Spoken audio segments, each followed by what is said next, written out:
Hello everyone. তো আগের Sunday আমি মামার বাড়ি গেছিলাম আর সেখানেই আমাদের সকলের মোমো খেতে খুব ইচ্ছা করছিল।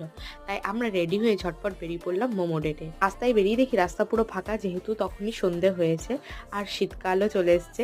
তো আমরাও রাস্তায় হাঁটতে হাঁটতে চলে গেলাম প্রায় 3 কিলোমিটার হেঁটে ডক্টরস মোমোতে। তো ফাইনালি সেখানে গিয়ে আমরা অর্ডার দিয়ে দিয়েছিলাম স্টিমড মোমো দুটো আর প্যান ফ্রাইড মোমো একটা। তো আমরা ওয়েট করছিলাম এখানে মোমো কখন আসবে। তা করতে করতে ওরা আমাদেরকে বলে দিল যে মোমো আমাদের রেডি। তাই দুই ভাই গিয়ে পরে মোমো নিয়ে চলে এলো আমাদের জন্য। আর আমি এখানে আরাম করে রানীর মতন মোমো ট্রাই করার জন্য বসেছিলাম। আর আমার এক ভাইয়ের তর্স হয়েছিল না, তাই গরম মোমোটাই ও ট্রাই করতে শুরু করে দিল।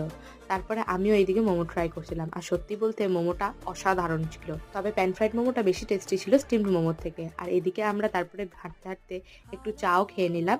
আর তারপরে একটা অটো দেখে অটো হিসেবে ফাইনালি আমরা 4 ভাই বোনে বাড়ি পৌঁছে গেলাম। ভিডিওটা কেমন লাগলো অবশ্যই কমেন্টে জানিয়ে আর চ্যানেলটি সাবস্ক্রাইব করতে ভুলো না।